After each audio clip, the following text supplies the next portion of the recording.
Since the beginning of time, there has always been death. Death of stars, death of planets, death of entire galaxies. And born alongside time was us. We've witnessed the birth and death of every star, every planet, everything. We've wondered at the brilliant colors of space and the universe, unsure of our roles for eons. Then the first souls arrived. We watched in amazement as the dust of dead stars and planets gave form to new life. New life that would one day cross our paths. The souls of plants, creatures, insects, living on billions of planets. They were small and would drift along the waves of cosmic space until one of us found it. The little balls of energy would drift onto our boats, and we would take the form they had in life. They were often minuscule and would sit quietly in our rafts as we carried it to the next chapter. We don't know what lies beyond the doors. All we know is we are the shepherds of the death, and our only reason for existence is to guide these souls to the land beyond death. Every soul has a door that floats upon the black sea and will only open when the right soul comes to it. Once a soul is carried to its door, it will enter and the door will collapse on itself, sealing the gateway forever. We have never tried to follow after a soul, curiosity not existing within our being. All we do, all we know, is collect, guide, and deliver. I am a ferryman. If that is not clear already, I have been since the dawn of time and will be long after time has stopped.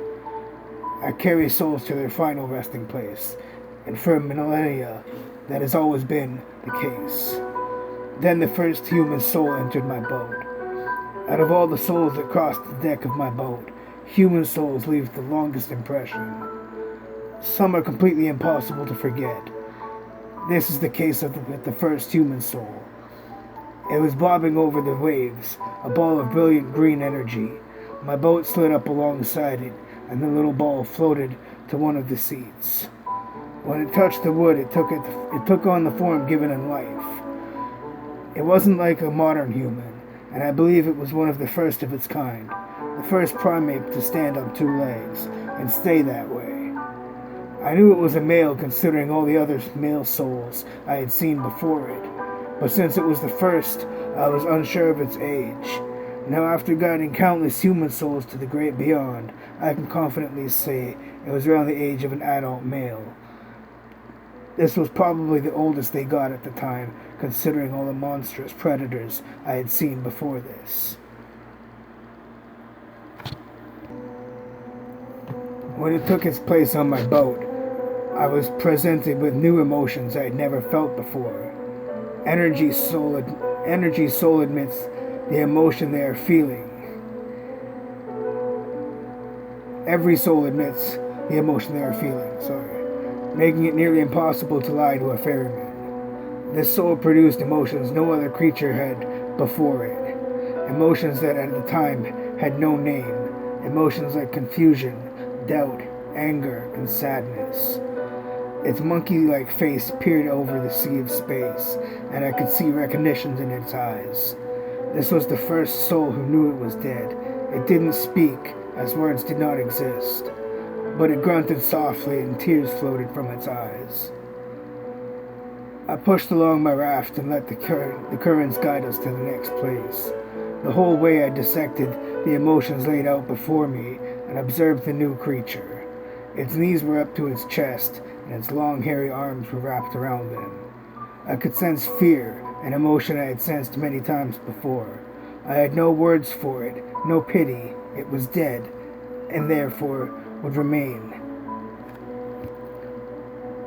We floated along the sea of black stardust for a long time, it surveying me, and I watching it.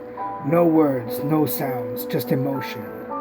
At some time, a door came into view at the tip of my boat. Slowly, the boat creaked up, and the tip knocked softly on the wooden surface. The soul before me turned and looked wide-eyed at the opening doorway. It hesitated for a while, looking from me to the door, then back to me. Then it stood, with its feet still not steady on two legs, entered the door. With that, the souls of humans began to glisten across the sea, and I, along with my fellow ferrymen, guided them all to their next life. Human souls are the most common ones that I come across, always seeming to find me out in the vast ocean of the universe. I don't remember all that I've carried, but there are certainly some that stay with me even now. I am a ferryman, and these are the stories of the dead.